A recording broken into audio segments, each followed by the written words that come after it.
So maybe we'll wait 1 minute to get started. So I hope everybody had a good weekend. I have friends who are trying to set up golf times now. I mean, that's a sign of spring. So maybe the weather will be warmer. It's supposed to be warmer this week. Maybe this old snow will disappear finally. What, like 35 instead of like 10? No, I think it's going to be 50 this week. Heat One wave. day, yeah. So.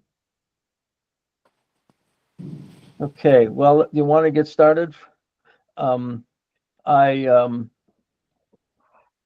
and I put together this agenda, and so maybe a quick call to everybody here. I guess does everybody else know? Do we all know each other? Most of us are familiar with each other, but I'm very happy to see Delegate Simpson here today. Thank you. And Alyssa, I'm very happy that you're here because I want to certainly talk about special ed in all this as well. Great, thank you. I set out a vision statement, and I hope you got it. Diana Bailey, who's heading the VOTEC or the Career Tech and Workplace Committee, really wanted to focus on what are we looking at doing overall. So I sent out a vision, and it really, I think, in my mind at least, I try to conceptualize what a program should have in it, and so I hope that will help. I see we're working with people who need skills from very basic reading, writing, computer skills, math, all the way through college. And we have lots of people with learning disabilities or have had problems in school at various kinds. And I'm a reading specialist by training, and I did that many years ago before special ed became even more important than it. So I do hope we spend some time today on that as well. But I see us as a holistic. It's like almost like a school system for adults, let's say, and that we should take advantage of as much technology as possible, but we should always base it on face-to-face instruction wherever possible. And we have lots of agencies that need to cooperate and work together. And I think we had a need for high-level leadership, the budget we can sort of depend on, and that we have all had the same vision of a similar vision. So with that, I'd like to first just bring up the work group chair. Ainsley and I will carry on with each group, even if we don't have a chair for it. Judith is our overall chair for the work groups. But if there's anybody here who wants to take on the task of chairing this group, maybe you can speak up now, or maybe we'll bring this back at the end and see if anybody wants to step forward. I think you'll find that Ainsley and I will be there working with you. You don't have to get involved with the nitty-gritty of scheduling and sending out notices. We can do that for you, and we can help with the research that be done. So if anybody wants to, I think Danielle, you have your hand up. Yeah, I was. If no one else wanted to, I was going to say, I wouldn't mind doing it, but before I totally commit, I wanted to see what we kind of went through today. Okay, all right. But if anybody's totally on board and to do it now, then feel free to speak up. Okay, so I appreciate that. That should cause a little bit of thinking on all of us our part. So that's great. So Ainsley is going to put up a few things as we go along here. Let's just go over what data we do have, and then talk about what data as we go along with what we don't have also. So the first piece is we have these charts that Ainsley put together for one of our last meetings that summarizes the data we have from the ECCI reports and the CEC reports over the years. And they include numbers of people in ABE, numbers of people in GED, the basic enrollments, and the trends over time of how many people completed GEDs, and a number of other things. So I think all of you, those charts are in the Dropbox, right, Ainsley? I can put them in the Dropbox for Yeah. sure. I'll do that right after We this. can do that. And so you can look at them. Where is the Dropbox? How do we access the Dropbox? I'll send a link out. Okay. Yeah, she sent it out a couple times, but maybe you want to put it somewhere in her desktop or somewhere we remember it. This There's isn't a Google, it's not a Google Doc, it's some, Dropbox is a software where you store. I mean, I have Dropbox, that's where I have all my files, but I think you must be talking about something else, no? Ainsley? So the thing that we have right here, the document in front of us is from Google, but all of the files and charts and data elements, those are all going to be in the Dropbox. But yeah, I mean, I think that Dropbox is not my Dropbox, so it's something else, right? No, Ainsley will, Ainsley, can you put a link to it in the chat? Is that Yes, Yeah. yeah, right now. yeah, she'll send it out again as an email. So I've got it on my desktop, so I know exactly where to find it all the time, and can go to it. And we have a little bit of a website as well. So, but also there's other things that we have information on. We've had some information on the incentives to participate in school, which include time off a sentence and payment for going to school, because people get paid to do work and all the rest. So if they go to school, they also get paid. And we don't have to discuss that at this moment, but if we do, Danielle is pretty knowledgeable about how that works. We also we have enrollment data, but we don't have full enrollment data. We're not sure what the daily enrollment is on it at each institution. We have an annual figure, I think, that is put in the annual report, but there's been questions people want to know on a daily basis, what's going on. Now, of course, that varies. It varies for a lot of reasons, but it would be good to be able to look at that and see what happens. We don't know how many school days we've actually had, and a lot of people wondered about that. People have also talked about how many hours a day people go to school. What is the intensity of our instruction? We have some data on special ed, and that's very important because that's a federal law, and we want to make sure we're in compliance. There's also some Title I funds and some adult basic education funds that support programs, and we should know about that. Waiting lists. Waiting lists have been historically pretty long, so I don't know exactly what they are now. Many of these questions we had asked for Director Rochelle Rubin, and she gave us some answers recently, but not complete answers. One of the things that we don't know that's available, and that nobody's been asking for it in the past, but now with college programs, people who are passing their GED, how many of them are passing at the college level readiness? You can pass the GED and just get a high school diploma, or you can pass it with, you're ready for college. And the state should have that. The Department of Labor has a GED testing services, testing office as well. Are those the only two levels, just high school diploma or college readiness, or are there other ones too? There's, I'd have to look back and see how they've changed it, but no, I think there's a couple, three different levels, and so we need to get that out there so people understand it. I'm not up on it myself, as you see. We need to know exactly how many full-time people we have. People with pins. There's two kinds of pins. I understand. There's a pin for full-time and a pin for part-time. Those are identification numbers. How are they? And what over time? What have they been? Are we losing staff? I think that from what I've seen, we've lost staff.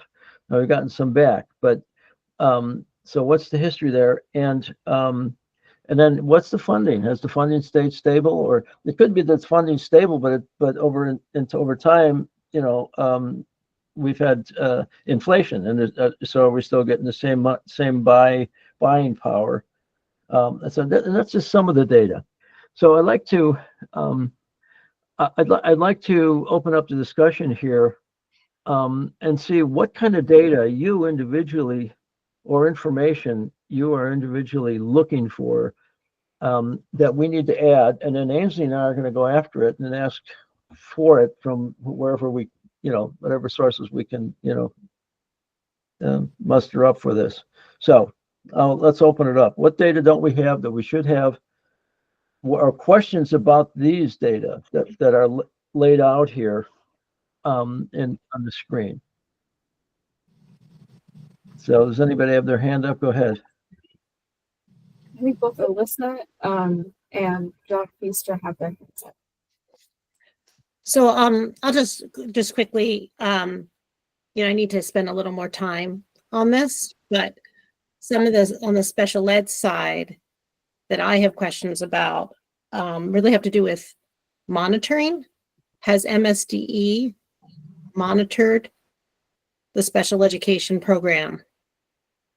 Have there been any compliance issues identified through that monitoring? I'm happy to send these questions. Yes. But have there been MSDE complaints regarding compliance? I also have a really basic fundamental question that I have not had the opportunity to research, but there is a 2019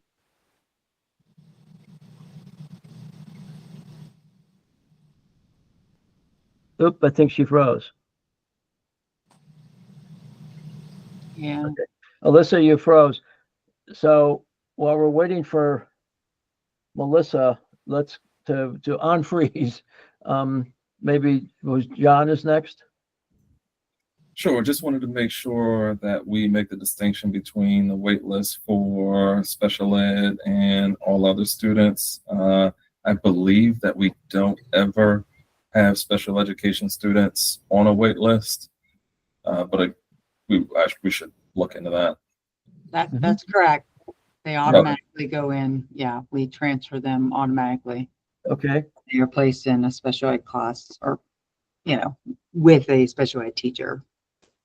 All but one, two, if we count one of our other facilities have special education teachers there. One even has two of them. So it don't matter where they're placed at, they are automatically put in special ed. Now, if there is, I will often get calls from the special ed coordinator if they are at a facility where typically we try to stay at about 10 to 15 students per special ed teacher. If it gets above that, that's when the education special ed coordinator will call me and we will transfer to another facility where there is less special education students. Okay. But yes, you're right, John. There is no wait list for them. See, this is good. I hope that Alyssa can hear us and maybe she can get back on, because these are probably things that she'll want to know, because I don't know what the current regulations are. I mean, I remember we had different levels of special ed. Everybody's IEP is different, so the requirement for each student might be different. And those are, are we complying with that? And so, okay. Does anybody else have any hand up? That I don't.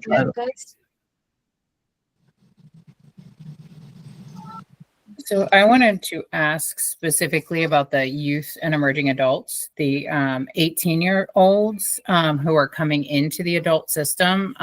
Like, how are they being tracked? And then that outcome data for those 18 to 21-year-olds that are kind of in that specialized group to see kind of what those outcomes and what that transition is like. That's a good question. And also I'm following up on that one, Ann. Not everybody who's 18 years old is a special ed student. It might be one, they were never identified. And the federal law doesn't require states to then go through the screening process with them. But I think Maryland has taken a position that they're going to screen anyway. At least that was the case. Is that still the case? So what percentage of the 18 to 21-year-olds are in special ed? I think those are very, I'm writing these questions down. In fact, we're recording this, right, Ainsley? right? Yes, we do. Yeah, because we're going to capture these questions that you have raised. Okay. Steve, you're correct. We scan anybody who comes in who's under the age of 22 is automatically scanned for special education. Their names, the Department of Labor's education coordinator gets a list monthly of all our under 22s IIs that have just been come in for intake. And then she runs them through MIST, which is the MSDE's IEP, online IEP servicer, to see if they have an active or even a prior IEP. We also go and do interviews with anyone who had a prior IEP or a current IEP or an out-of-date IEP.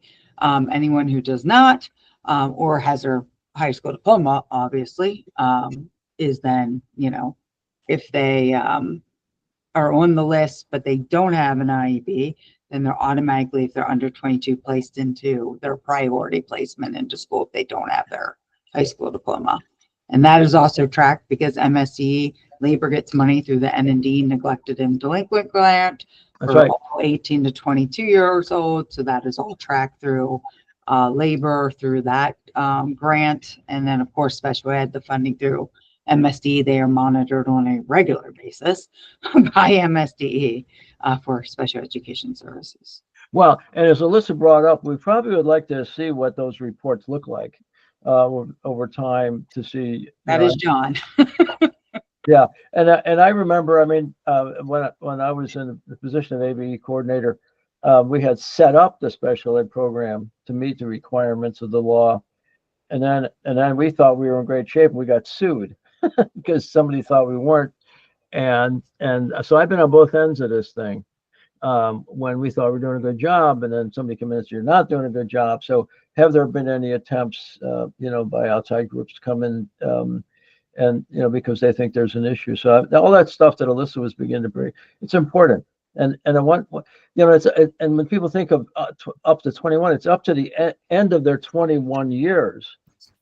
Their 22nd, up to you're right. So it's until their 22nd birthday. Yep. Yeah, so it's not when they're 21, they're out of it. It's up to their 22nd birthday. So, that's 4 years of possibilities for these 18 to 22. So, okay. Delegate, do you have some questions? Because I know you're really interested in this area over and above anything we're talking about right now, but related, You're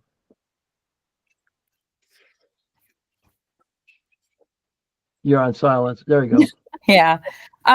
Just want to make sure that I think the same thing, for kids that are in the classroom, is that sometimes folks can have trouble in one area, but that doesn't mean they need help in all areas. Mm-hmm. Am I making sense? I mean, there are times that they excel. They, should be able to take calculus or something else, but they might have trouble in reading and making that balance. Yes, I saw that tutoring at Howard County Jail a few years ago, just before COVID. A very big guy who was just looked like a football player, had missed getting his GED 3 or 4 times because he couldn't pass math, and so I took him on personally, and I reviewed all the GED math so I could teach it. Boy, that was an enlightenment because I hadn't looked at math in years, and I was tutoring him, and as a reading specialist, I quickly picked up that he had a time processing problem, not an IQ problem. He was a very bright man, and when we worked through math problems, he just worked right through them, but he took twice as much as you and I. So I wanted to request extra time from the GED office, which they would have given, but the case manager had something out for this guy and said no. Well, he took the test, and then I didn't know what happened. Then I went into the institution one day, and he was coming down the corridor, a big man in his orange jumpsuit, and he grabbed me and twirled me around. He had passed. We had worked up a strategy if he didn't know, he quit and do the next one, and come back, so that he would be very efficient. And so, yeah, I mean, that's an excellent question. It could be in math and that's really a reading problem. So. And I think in the other group we talked about, I don't see here, is really kind of, I guess, doing the surveys, getting a real understanding of of the education, a baseline and some historical data on,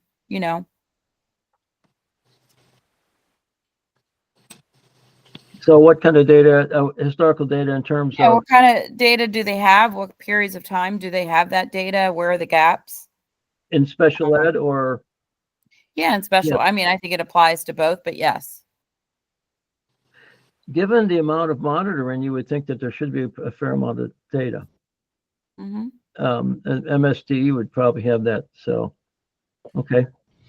Well, remember, I mean, yes, labor has all that, but only from the time they took over. So 2008 up to 2000, well, obviously up to recently. So anything prior to that, labor would not have access. Hopefully MSD has kept those data. John, you have your hand up. Don't be shy, John. Just once, if we don't call you, just say, excuse me. Thank you. I just wanted to follow up on something that Ann said and also what Delegate Simpson said. For Ann, my question is actually probably a question directed to Danielle. ECI used to have a under 21 education coordinator that they employed, whose job was to track all the IIs who were under the age of 22, regardless of whether or not they were special ed, to make sure that they availed of the services that the education department offered, and just to kind of help keep them on track with their incarceration and stuff. And right before I left ECI, I don't recall them having one, and I believe it was a contractual position, and maybe there was something, they were just in between people. But my question is, do you guys still do that? Do you still have a role like that? There were about 4 or 5 of those contractual positions. They were part-time, 20 hours a week throughout the state at different facilities where we were seeing the high numbers of 18 to 22-year-olds. Unfortunately, yes, they were contractual positions, and a lot of those positions have unfortunately been cut due to budget constraints over the years. So that is why it then went up to the headquarters level, because they are the ones in charge of the NND grant to make sure that that is all tracked and they are getting the services, from them down to the principal, who makes sure that through the teachers and that sort of thing. And it's tracked that way now, instead of having a separate position. So, and that's something obviously labor can talk more about, but yes, it's happening, just not a physical person at the facility. I have a question because historically, that's how I started and neglected a delinquent Title I program back in the 70s. And so we concentrated, the women's facility got a Title I teacher, and then we put teachers at 2 or 3 other facilities. At that time, ECI didn't exist.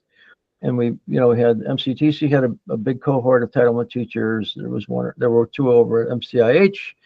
Roxbury hadn't come online yet. And then in Jessup, but we didn't have it all institutions. So the question is, are 18 or 20 to 22-year-olds put in separate institutions generally, or are they mixed in with the population so that Mixed in. the program can be more efficient? Yeah, they're mixed in. We can't have them all at one facility, at a few, you know what I mean? Like that would not be what we are seeing the most disciplinary issues with our under 25 population. So we got to make sure they're spread out, right? And that's better for them too, so that they can get the services that they need, versus being all lumped into one area with one teacher. You know what I mean? So that, yeah, they're definitely spread out. Mm-hmm. Yeah. Okay.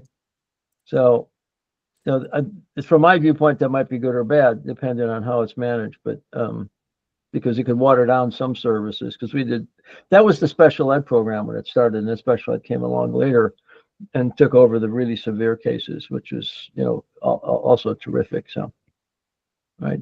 Any more hands up? Alyssa, are you back? Yeah, sorry, my computer literally crashed, but I'm back.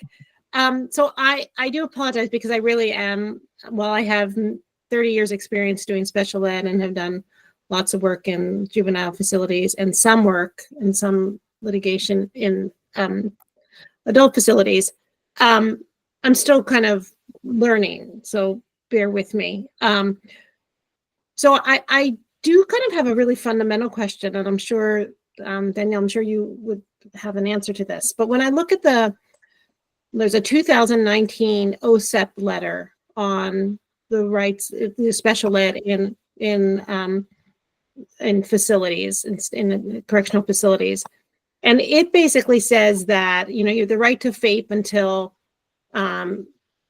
graduation from a high school with a regular high school diploma. And then it cites a provision that says specifically excluded from that are regular high school diploma does not include recognized equivalent of a diploma, such as a general equivalency diploma, certificate of completion, and so forth and so on. And it gives a federal citation for that. And I know I believe under state law, these students can only earn a GED. And so I'm trying to, and I am just raising this kind of cursorily because I have not done the research on it. Is Maryland my question is Maryland in compliance? And John, maybe you have the answer to that question. I know it's a basic question, and I apologize if I should know this, but I don't. That's I'll right. let John go first. Yeah, and I'm sure Danielle can expand, but any student in the state of Maryland, whether incarcerated or not, that earns a GED is given a Maryland diploma. So the end all certificate that they receive is a diploma, not the general education, the GED. Right. Yeah, Maryland's a little different from many states. Okay. There are a couple of states who've done that, but we recognize, and that happened after the 2014 test when it became more rigorous. Okay. Is that it doesn't even say GED on it. It says Maryland High School Diploma. Right. I did know that, but I wasn't sure if it's still a GED, but you're called, it's called something else. So Yeah. that's what, so that, and also I guess I wonder why, like in the juvenile system, you get the diploma from your home. You are in DJS and you finish all of your graduation, you get your diploma from your home district. That's because they're under 18, and that is compulsory, mandatory. Any reason? That yes, they are under 18, and due to the fact that ours are over 18, sentenced as adults, Right. and they are now adults, and when they're in our prisons, they are no longer part of the juvenile, you know what I mean? Like they are adults. So even though they might be between that 18 and 21, technically that only is a special ed requirement, right? That we have to give a education. However, in Maryland, we did say we are going to make sure that we give education to everybody 18 and over. They are required to spend 240 days in education as mandatory education. We have found it was 120. When I was at Labor, I worked with John and Assistant Secretary, now Assistant Secretary Roth, and many people to get that legislation changed from 120 to 240 because we were seeing a lot of people leaving, voluntarily dropping out before they ever made it to that GED level. And so we did a lot of data pilots and stuff to see what's that number where we can get to where they actually stay, right? Because they've made it so far, dropping out now is not worth it. I'm right there. So it does beg the question though, because if the GED is so significantly more difficult to attain versus if you have an IEP and you're working through the high school curriculum, I'm just raising. They're not working through high school curriculum. They're still doing GED. That's what I'm saying. That's adult level. At DJS, they are working through high school curriculum. Yeah. So Right. at DJS, the GED is typically only offered for adults 18 and over. Correct. Folks that are DJS youth, they're typically under 18, not Right. eligible to complete the GED, so they're usually finishing up their actual high school.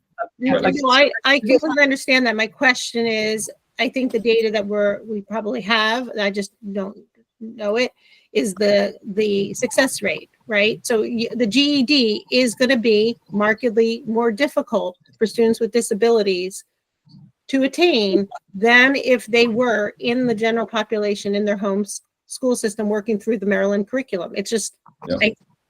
I It's think harder that's for everybody, including harder for everyone, especially- right. Yeah. I can Wait, really quick, Steve, we do have those rates, and actually we have quite a high success rate. I think our success rate on GED is over 90%. But That's I mean, special ed, students- that is everybody. But is that, no, but I'd be interested to know, to break it down for students with disabilities, what is their success rate? How long does it take them to actually pass the GED? Like, I think that if we're looking specifically at that population, we would want to know how is that specific group doing? I'm gonna take John can definitely get that. But like I said, you know, out of the less than 100 IEP students we have per year, we have very little that where we have any issues. I would say maybe 1 to 2 people out of that group. I'm gonna take a prerogative. I'm gonna take a prerogative here, and just, I mean, we're getting into the detail. I'm gonna say that we are gonna pursue this question and I want Alyssa to, you know, to really push us on this, continue to push us on this. Is there a reason why we might need a special consideration for special ed students in the adult system? We'd have to recommend to the legislature, because this involves Maryland law with GED as a high school diploma, and probably lots of other stuff. So really quick, Steve, the only time we have problems with anybody in that special ed population passing the GED is typically if they have a severe intellectual disability. And at that point, they wouldn't even be able to pass the assessments and even a high school diploma. So what we have been looking at, and I know John and Catherine Lander at Special Ed, they've been working with MSD to look at a certificate option for those who have a high intellectual disability rating, to where that maybe that could be a route for them, but we typically don't. And I know he could give that data to you with the special student. All right. All this stuff is Alyssa needs. So, Alyssa, we will help you, Ainsley and I, and I think we can put together, let's work with Ainsley and I to put together the questions that we'll send back to John Feaster, to Danielle, and to the Maryland Department of Education, anybody else that we need to get what information we do have. This is really I'm as a reading specialist, I feel I'm as sensitive to this as you are, Alyssa. If we lose 2 people because we can't get a diploma because of the difficulties, that's 2 people that shouldn't be lost. We should have some special ed stuff that works like in the community for people who have those disabilities, because people in the community have exceptions and have certificates and things like that, and they should be available somehow. That might cost more, and it might be an issue of money and everything else, but I don't want to let this drop. I really want us to come out. We're digging into major issues here that is nobody's fault at this point, because people are trying to do programs, but something we should all take into consideration. Okay, so thank you. Alyssa, are there any more special ed issues?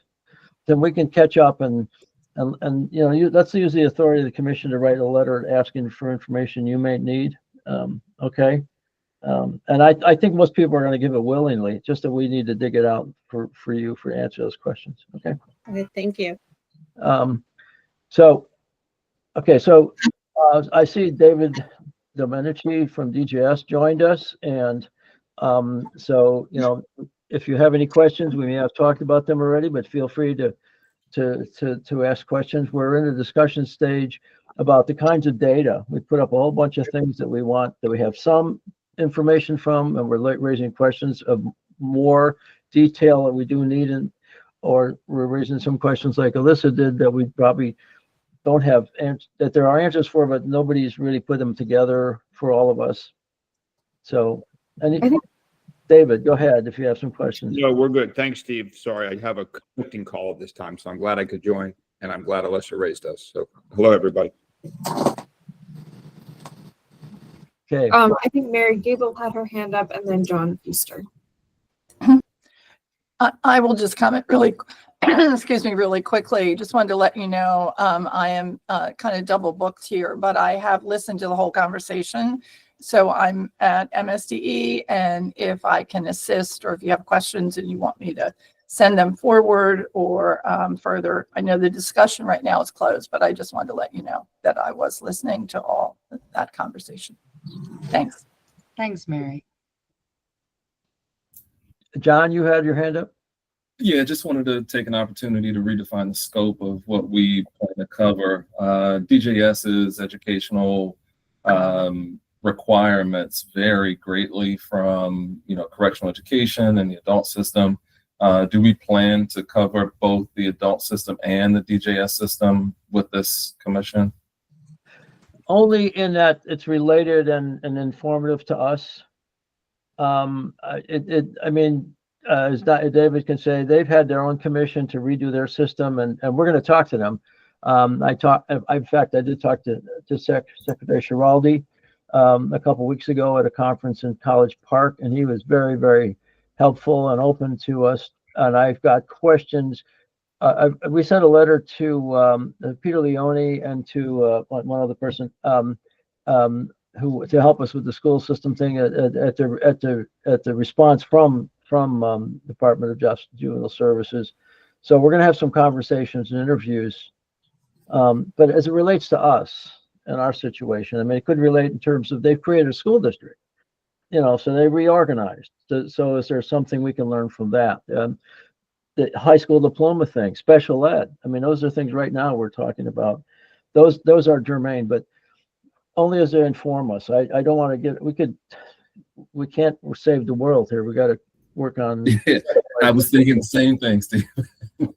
But thank you. I agree that there is some information that could possibly, lend to other solutions in the future. So Great. Welcome additional information. Yes. David, do you have any comment? I mean, I did write, we did write to Peter Leone, and what's her name? Grace Ainsley, help me. Who else did we wrote to? Grace Rusing. Yeah. To talk to them, to get some information. If you have any thoughts, about how this all relates to the work we're doing, just, I don't know if you do, but. Yeah, no, that's fine. And I can be included. I talk with Peter and Grace, regularly. Okay. Yeah. And Peter is somebody I know since he started. I mean, yeah, Peter and I work together all the time. So yeah, we will be in touch. Good. Great. So I want to keep us in time here so we don't go over an hour. We're close. We're 10 minutes and 10:41 right now. So let's look back to the agenda. Fancy. There we go. So we probably today. I mean, as we review different charts of data, we want to, and we're going to start doing that from your comments today. We want to identify gaps in the information that we,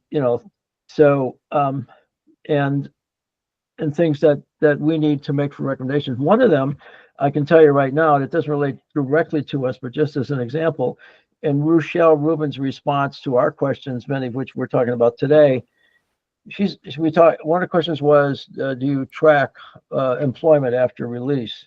And the answer was no. And boy, that's a big one. And because really that was one of the rationales for Department of Labor being so deeply involved. And the Department of Labor always was involved, even when MSD was there to try to help get jobs. So that's going to be changing. And that's going to have to be some kind of recommendation from us that I mean, maybe you can't release the names of people, but you can certainly give numbers of people getting jobs and what kind of jobs. But we're going to have to fashion something like that for that kind of thing, for that kind of an issue.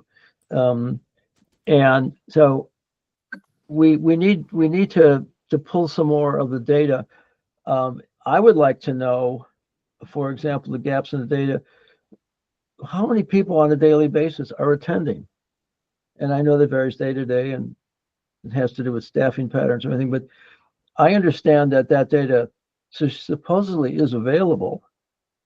And it would be very informative to us to see what the attendance is, what the enrollment is, and how many school days by institution there are, because some institutions may have to shut school down, others not.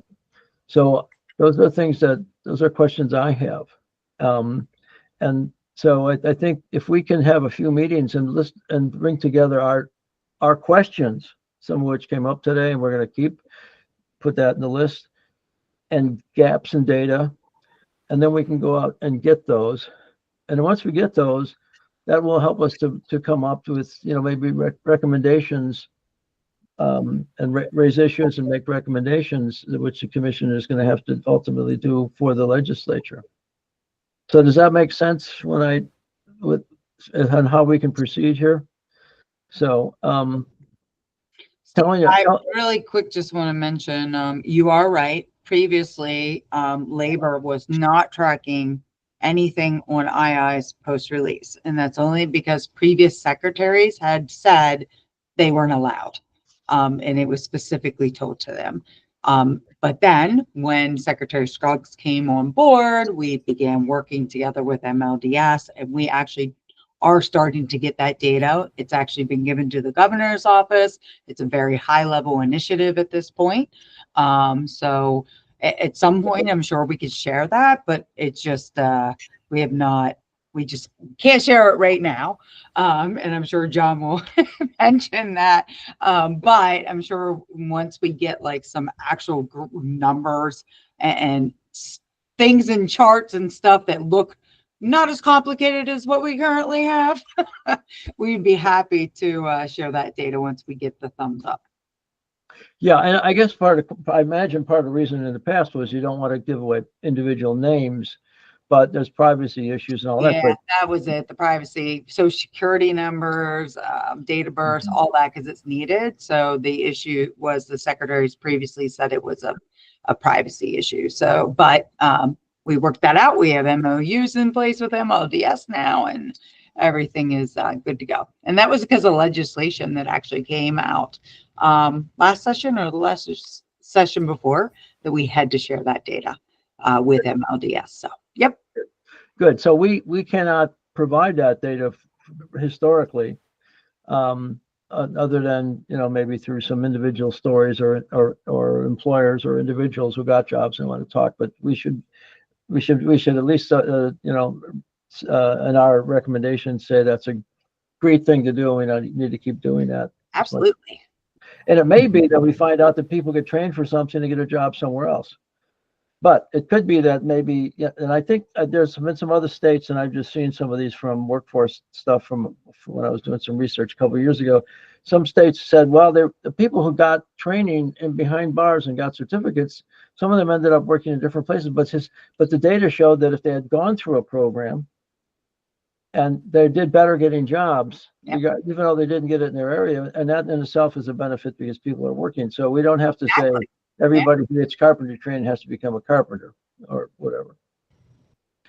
Yep. So, okay. So let's talk about next steps for this work group. How often do we want to meet as a work group? Because, I don't want to keep meeting. I mean, we already have a commission meeting once a month, and we have the stakeholders group meeting every 2 weeks. And then, so that's 3 meetings. Well, 3 meetings a month for people who are on the stakeholders group, because if they go to commission too. So how should we work with this? I mean, should we possibly break out in work groups at the end of our stakeholders meeting every 2 weeks and work that way? Or do we want to have a separate meeting of this group periodically? How do you see doing this in a very practical, reasonable way? You guys have another life besides this commission, and we can't demand too much of your time. So don't we have to give a report out by the end of June, right? And then another one by the end of December. So it might be good to at least do monthly, if not, at the very least. That's, yeah. I mean, let's think about that for a minute before we decide. I have a suggestion on how we might proceed. If we take a few of us who are I mean, Danielle's already stepped forward, said she'd like to help us. Alyssa, I really want you to take a strong, lead with the special ed thing. And if Ainsley and me, and then anybody else who wants, we can meet, set up some time to meet to work out a work plan, and put it out to the whole commission. And then give it to people and ask them questions, answer. I mean, like each one of you would have a concern. And so we can put out the questions and get your feedback. And then we continue, we have a monthly meeting, but in between, 3 or 4 of us who want to be the work group core can send out information to everybody, ask for responses on specific things we're looking for or things that you think we need, etc. Does that make some kind of sense? I'd be happy to work with Alyssa if she's willing. Of course. I mean, absolutely. And I will completely make myself available. I do have to say that the legislative session is pretty intense right now and impacting kids involved in the system in all kinds of ways. So it's keeping me working incredibly, lots of hours, but I will most certainly make myself available. That's why I was saying it's been hard to like dig in really significantly substantively because I've, been spending every day writing testimony, but I will most certainly make myself available. Happy to meet. Okay. Can I suggest also, Anne, if you're available to have that perspective? I would be happy to join you. Again, I have the same issue with the session that you have, Melissa, but it'll be over in a couple weeks with the intense testimony. So I think if I can bite the bullet through those couple of weeks, I'll be good. Now, the one day a week that is a little lighter is Mondays, right? I mean, session starts Monday afternoon, sort of, right? Mondays and Fridays tend to be a little bit on the easier side, yeah. Or Friday. So my Fridays are better than my Mondays. Mondays are horrible. My Friday mornings are great after like that 10 to 12 spot on my Friday morning. So I've got the parole meeting, and then that 10 to 12 spot is usually really laid back. All right, let me make a suggestion. How's your Friday morning, Alyssa? Oh, I have several standing meetings, but I can do something definitely at 11:30, and I potentially could do something. Yeah, I have like 3 standing meetings Friday mornings. My Friday afternoons at like 1 o'clock are completely free. 1 to 3:30 is free. I'm just standing at 3, but 1 is okay. 1 would work for me. Danielle? I can make 1 work. Ainsley? I believe 1 works for me. All right. How about 1, 2, 3, 4, 5 of us? And anybody who wants to join, we'll just put out the note to everybody. Meet on 1 o'clock this Friday to put this work plan together. What are our holes? What are our gaps? What are our concerns? Who we're going to ask for questions? Who we're going to ask for information? Etc. And everybody once again knows we're having a meeting so they can join. And if people can't join, they can submit questions, concerns, whatever. And a lot of you people have research that you've looked at. If you see something that we really ought to be reading, send it to us. Okay. And share with everybody. So, okay. All right. So we don't have a chair per se. We sort of have a there's a triumvirate for 3. There's a quadrumvirate. What is it? I don't know what we have a quinumvirate or something, whatever they call it here, of people that are heading this thing up. And we don't necessarily need, if we're all working together, we don't necessarily need 1 leader. Well, I would also maybe put this to the whole commission meeting next week and see if there's anybody on there who wants to chair the meeting as well. Okay. Yeah. So we can, everybody can know our plans, who's meeting when, and if people can join and all that. Okay, good. Well, I'm very happy about this because I was worried we didn't have a chair. Now we've worked out a way to proceed, and we certainly have some really important questions, and people have been informing us of things that we didn't know are going on that we should know. So we don't want to put out a recommendation that's uninformed and then be embarrassed. And but we do want to have some good recommendations to improve programming. As I mentioned earlier, I think that so many more people need to be in school and job training than are in school. And as somebody brought up, people drop out. I think Danielle said we used to have 120 days. A lot of people just didn't want to stay in school and took another job. And it's a hard population to get going. But my experience is once people start experiencing success, it sort of gets contagious and they want to continue. I've seen a lot of people come in and absolutely refuse to go to school and come out smiling with a GED and and so the more we can, so I've never been against mandatory ed. Keep them in there for a while. It's not exactly bad punishment. We also raised the pay, so that helped too, to keep them, there, because they were getting paid so much lower than other jobs in the facility. So, if you're making only 99 cents versus sanitation $1.25, what are you gonna do? Especially if you have no family giving you money. It's just So. Yeah, it's a very complicated thing to keep people in school. I've always felt that teachers should be a little bit like parents for these adult students, because a lot of them missed out on that. And if we can help coach them along and keep them there, even though sometimes they don't want to be, they do it kicking and screaming. It's not a bad thing. It's some people say you're violating somebody's civil rights. Well, there maybe a little bit of that's not so bad if we're doing it for a good cause for them. So okay. Are there any other concerns or that things that we've missed today? I hope we're going along and that you're feeling we're making progress, and that we all are gonna can come up with some. It looks like we're heading in the right direction. Come up with some good recommendations for this committee and for the overall commission. So, all right. John Griffin, I mean, how are you feeling about this? You're the most recent person who is experiencing a lot of this stuff as from viewing it from behind bars, let's say. How are you looking at this commission and this committee? Well, I'm actually feeling pretty good. I admit I've been listening for most of the conversation today, but I'm happy to hear that everyone seems to be on board with what's actually happening behind the walls.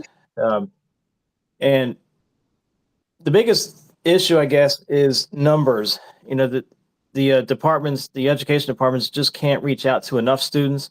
And that's because of space, and that's because of, institutional issues. But for those who are there, the education departments are very successful with them. The teachers, like you just said, act as surrogate, mentors or parents to a lot of these IIs. They need it. And it's always amazing. It was amazing to me to watch these guys pass their GED or pass their occupational classes and get their certificates. The joy that they experience and they display is palpable, and it really makes a difference. It keeps a lot of guys out of trouble when they're in school and they succeed. So I'm happy to see that this commission is moving in a good direction to try and expand all that and build on that. And what I can offer to this committee is my inside knowledge. So anytime there's questions about it, I'll be happy to expound on it and share what I know, and be a brain or as part of the think tank. John, I'm so glad you brought up the space constraint and some of those other issues.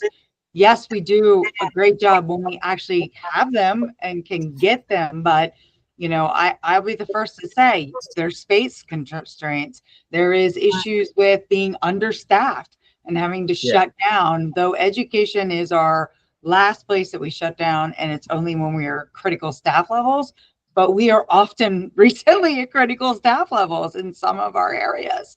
And that is because the low number of staff that we have.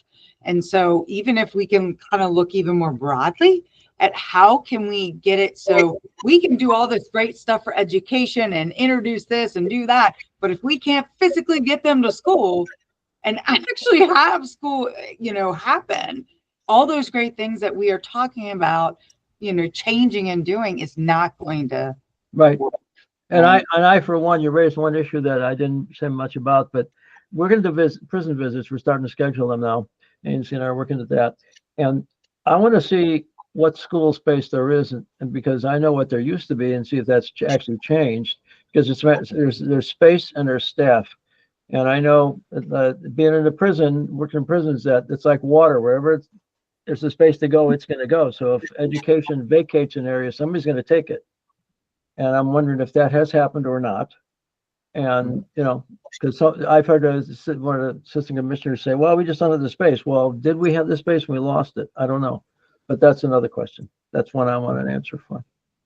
That's a good idea, Steve. I mean, I know from 2014 up, the space that we've had, and that hasn't changed. It's just we're growing. So we're unable to, especially now we have post-secondary, we have all these other programs. So that space that we always had, now we just need more of it. But I'm not sure if that was like when MSE was there, has that changed, right? I don't know. I have a good look at that, and some of our people who have retired are willing to go back in and take a peek. Anne has her hand up.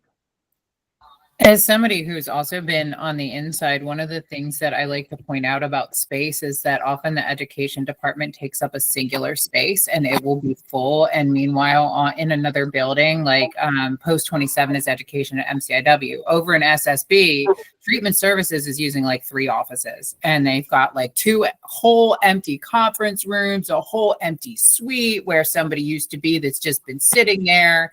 Like the whole back row is dark. So you could literally be holding 3 or 4 classes in that space that's being unused. And like you're talking about water. Is there any way that we can start coordinating and utilizing some of these unused spaces? Okay. Good point. Yeah, maybe look at some of those underutilized or not utilized spaces. So we will look at space historically and at different places, and hopefully maybe come up with some recommendations in that area. Okay, we are now at 11 o'clock, and I really do appreciate once again all of your time. Believe me, and Ainsley, and I, Ainsley's doing a terrific job here in the background, helping out with a lot of stuff and doing a lot of research and sending me things that, oh, why didn't I think of that? She's got a good brain in her head, and I appreciate that. She's really been very helpful, and all of you have been terrific. So to be continued. We will try to schedule. We'll meet on Friday. We'll schedule another meeting for this group in about a month. But in the meantime, we also have another stakeholders whole meeting. Judith is going to chair that, and we have a commission meeting coming up. So I hope to see all of you at that time. And Delegate, thank you for sitting in. I really think this is extremely important that we made an absolute connection with the legislature, and I value your attendance tremendously. And John, at your level too, thank you for coming and staying with us so often. Okay. Have a good day, and we will talk to all of you soon. Bye now.